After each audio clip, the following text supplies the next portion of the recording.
Hello and welcome. I am content creator Yvonne Redden, and today on Talk, Learn, Connect Conversations, I am chatting with artist Deborah Donnelly. Thanks for joining me today, Deborah.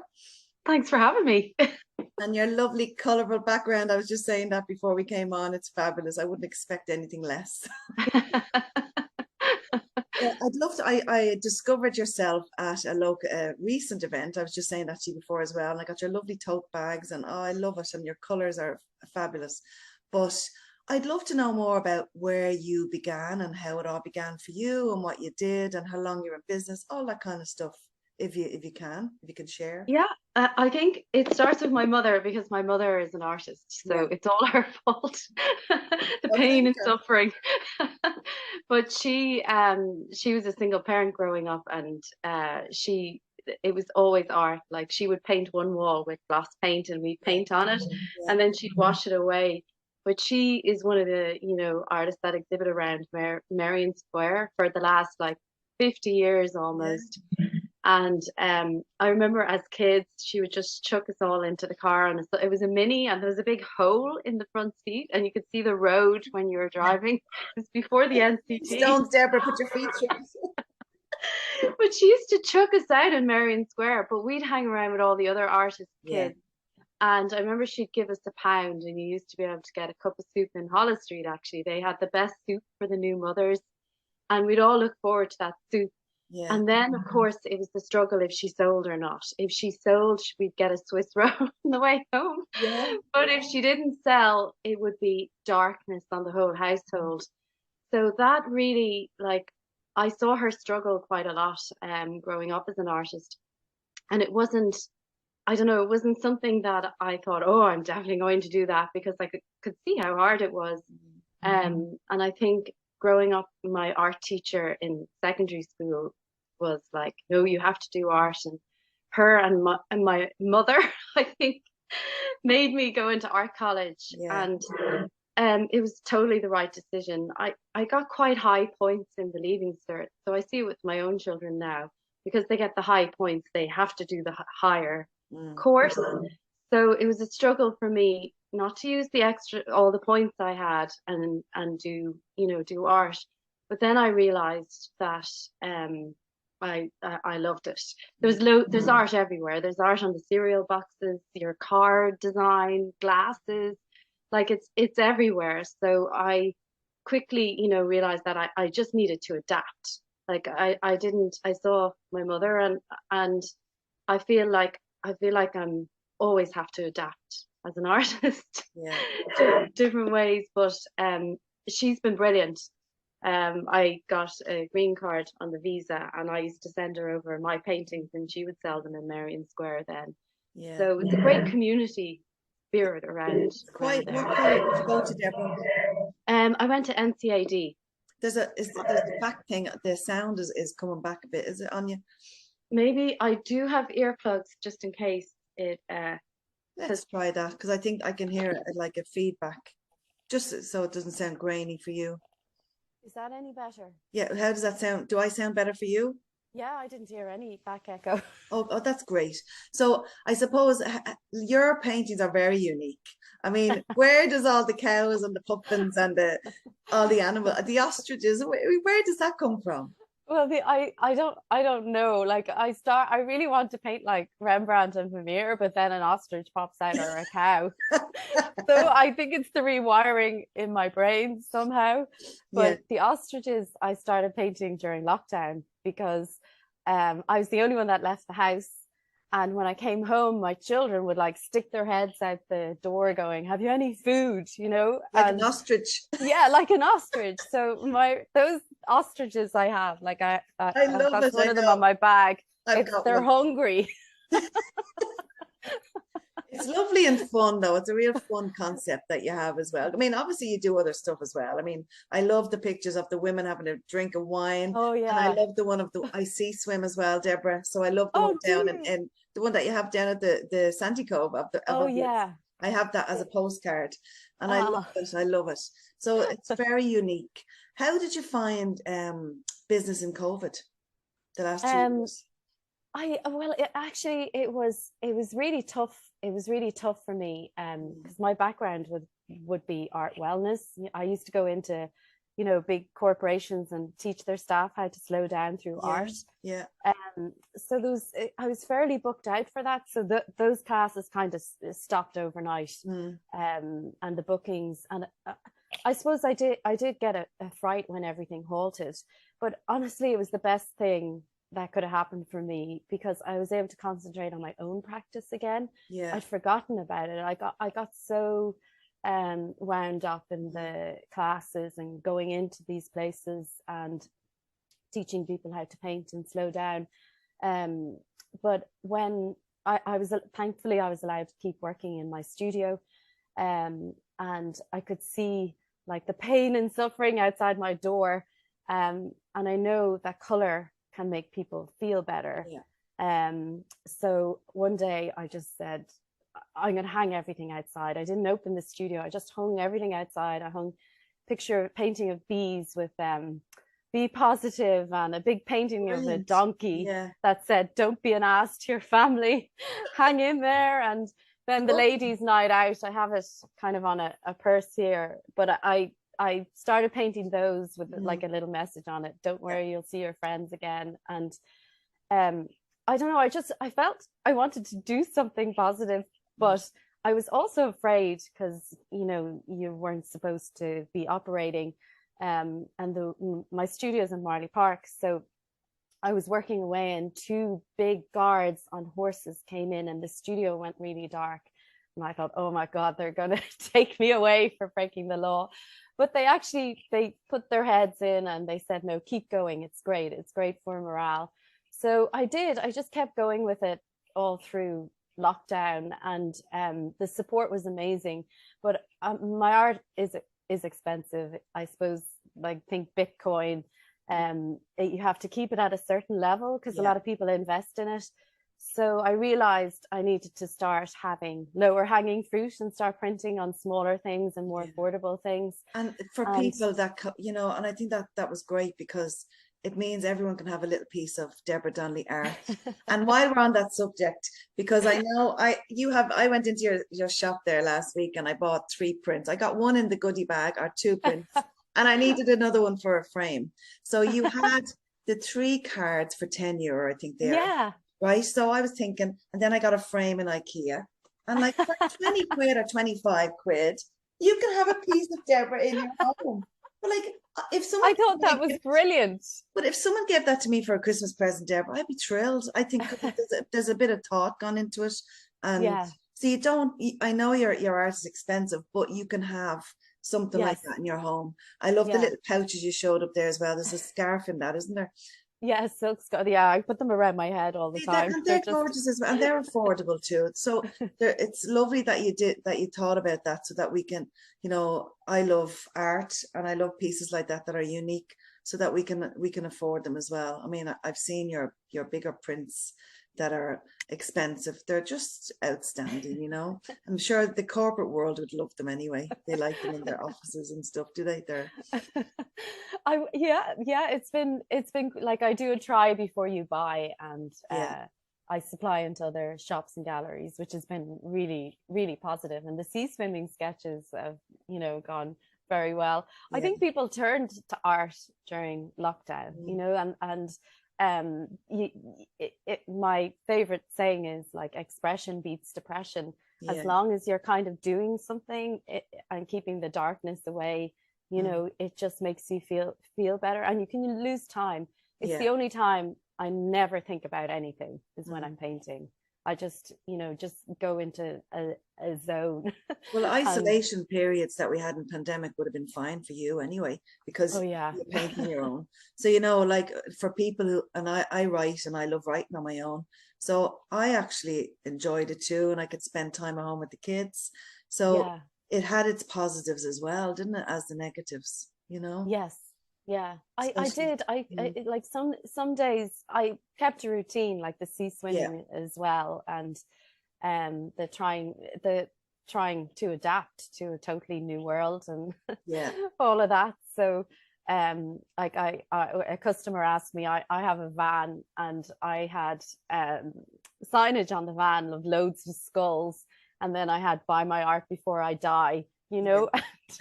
It was really terrible. And then during COVID, I was like scraping it off because I was thinking we're all going to die. I can't have this on my van. There's a balance, isn't there? But people probably would have loved that, the slogans.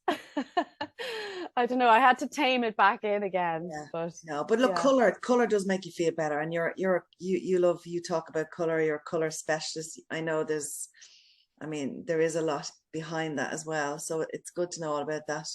Who do you admire yourself? What kind of artists do you like, or even artists in a sense of singers? And like, what kind of people do you listen to? Do you read?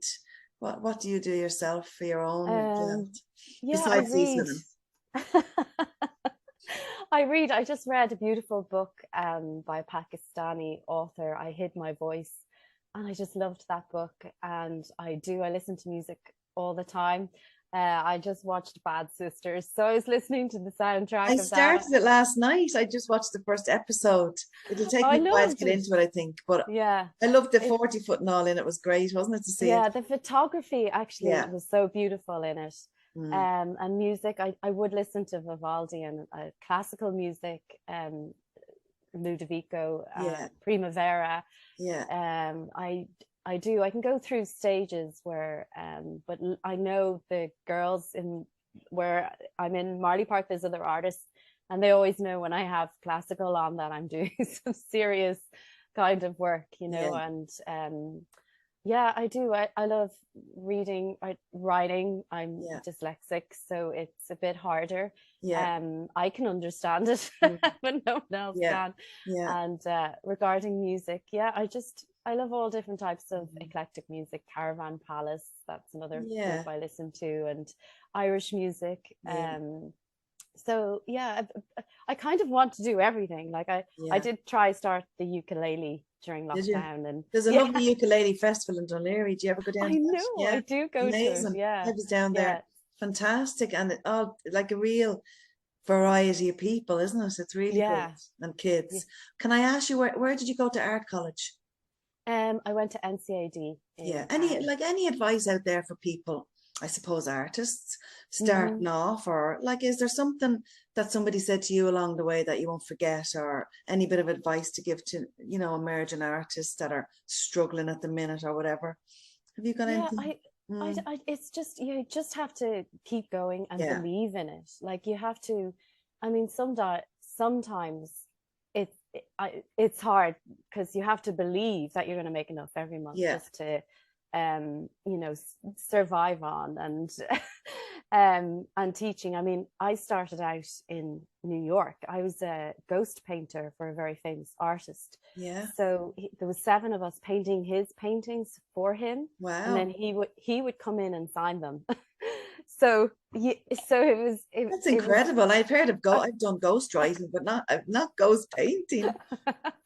Ghost painting, and I'm sure he's not going to hear me say this, but it was for an artist, and I ended up being fired in the end because his name was Eric Fischel. He's a huge artist, and I made a joke being Irish. I called him Eric Superficial because we were all signing his paintings. Oh, that's great. I thought he'd take it funny, like a bit of Irish humor, but no, it didn't go down very well at all. So you have to be careful. Not everyone gets our humor. I lived in Australia for years, Deborah, and Australian people kind of didn't get it either, you know. So you have to be careful who you're saying it to. Oh, that's gas. But it was good times. I mean, in America, the gallery scene is absolutely huge. Like, they supply into all the museums around the world. So that training for me was vital. I could, you know, they in London or New York, they won't look at an artist until you're 50. You know, that's just how it goes. So my friends are all complaining about getting old, and I'm like, bring it on. You've done all that. You were lucky then to be in somewhere in New York, weren't you, then, by the sounds of it? Yeah, I was. I mean, it was absolutely amazing to see, you know, the potential over there. Like, and even now when you look at Sotheby's during lockdown, they had their biggest years ever. Yeah. So I kind of always keep my eye on that. Mm. In the recession in Ireland, I have an amazing mentor in Ian White's auctioneers. And he just told me, just get out, follow. You have to follow the money. That's what, that his advice was good there. And Yeah. I packed up Yeah. my van and I went to England, and I supplied into the galleries there. So you have to, you can't devalue the piece. Yeah. So a lot of people would come into my studio and they'd say, oh, my you know, my mother and my father painted all their lives and they've passed away, and you know, what do I do with their artwork? It's supposed to be really valuable now, and I just have to. It's hard. It's hard. Like it's very valuable to them, but you have to be a working artist. Yeah. During your, yeah, you know, a live life. Yeah, I know. But and you are your art as well. So going around and promoting your art, you're going with them, so you're promoting you. I think that's part of your art, isn't it, as well? The self-promotion and marketing is a huge part of what you do and what a writer does, and it's huge, isn't it? It's nearly a job in itself, Deborah. Oh, it is. Instagram is it should be a LinkedIn, full-time job, and LinkedIn. Yeah. I mean, that part I find hard because I'd prefer if my painting was on the cover of a newspaper rather than me. Yeah. But the kind of two go hand. I suppose the two go hand in hand. Yeah. But definitely. the promotion is you know, hard. But you have to. If nobody knows about it, then nobody knows about your product, then your network is harder. Your network is so important with your career and your art. So whereabouts are you on social media then? I know you hate it, but you're on LinkedIn. You're on Instagram. I love LinkedIn, actually. Yeah, great. It is good. Once you get the hang of it, it's good because like the world is huge when you go onto social media, isn't it? Like you just expand. It's amazing. Getting in front of the right people as well, isn't it? Yeah. Getting in front of you. Getting in front of me. I know. I was dying to chat to you. And what about Facebook? Are you on them all? What about TikTok? Have you tried TikTok? Oh my God, no, but I'm doing a course for 20 quid with Leo on TikTok. I've seen that. Yeah, I need to do that. Yeah. I know you have to know about everything, don't you? Yeah, it's so hard. Like my kids could do it, no problem. I was going to say our kids will teach us. I've twins. I've 9-year-old twins. Oh my goodness. They're like so savvy on everything, you know. I have to be careful. Yeah. I'll probably learn from them too. I'm the same. But you do have to be on nearly like even 2 platforms, you know, just to be visible, isn't it? I think so. Yeah. And I do find that hard sometimes. Like even so the people I follow, I'm inspired. You see other artists all the time. And I always say to my mom, if I was starting out now, I wouldn't have a chance, because you see all the murals going up in Dunleary, and they're young students with amazing talents, and there's more information to them to learn how to, you know, do the skills. And I if I think about it too much, you know, you can get overwhelmed. But I think when I went to NCAD, like my mother told me that place just taught me how to drink. She said, you came out with a degree of like where the best happy hour is. Oh, that's classic. It's like being a student going to college, isn't it? Just the same, like art college, whatever college, the best. And they usually have the best what's it called, where you sit and have your lunch, cafes in well, it was right in the Liberties, and I'll never forget it. Part of the student union, they get a call, we've tickets for the Olympia, we need to fill seats, you'd be going down there. And then the best call we ever got was Guinness's, saying that they have an overload batch of Guinness to the students. Jesus, can you imagine? That used to happen all the time. And then you go into the toilets and somebody be in there washing their clothes of, you know, a local. Yeah. And then there was so many stories about that part of Dublin. Like I loved that part of Dublin. Now it's changed now, but I used to love the Clock Pub, and just going to college in town was great. I was lucky. I went to DIT in Angel Street. I went back as a mature student, and I loved it. We were beside Whelan's, so I was 20 years older than all the people in my class, Deborah. But I loved it. You know, I just loved the whole buzz. I was going running home to my little kids, and they were running off gallivanting. I was like, oh, if only I was 20 years younger. But I loved the whole experience as well. The social life in college is better than any social life, isn't it? They have great social lives. But it was a great experience. That's like lots of info there, so anyone can find you on your social handles anyway. And you have a website as well. Is it Deborah Donnelly Art? DeborahDonnelly.com. Great. So Yeah. people can find you there. And you're beautiful, quaint. I love your workshop in Marley Park. It's gorgeous. It's down in Marley Park in Dublin, so people can go and visit you there as well and buy your pieces there. Lots of stuff for Christmas presents, isn't there? There's lots of little things there. The journals are lovely. The writing journals, beautiful as well. So well done. You've kind of targeted every finance bracket there. Thanks so much for your time today, Deborah. Thanks for having me. Yeah, it's been lovely. Great chatting. Thank you and take care. Thanks, Deborah. Bye.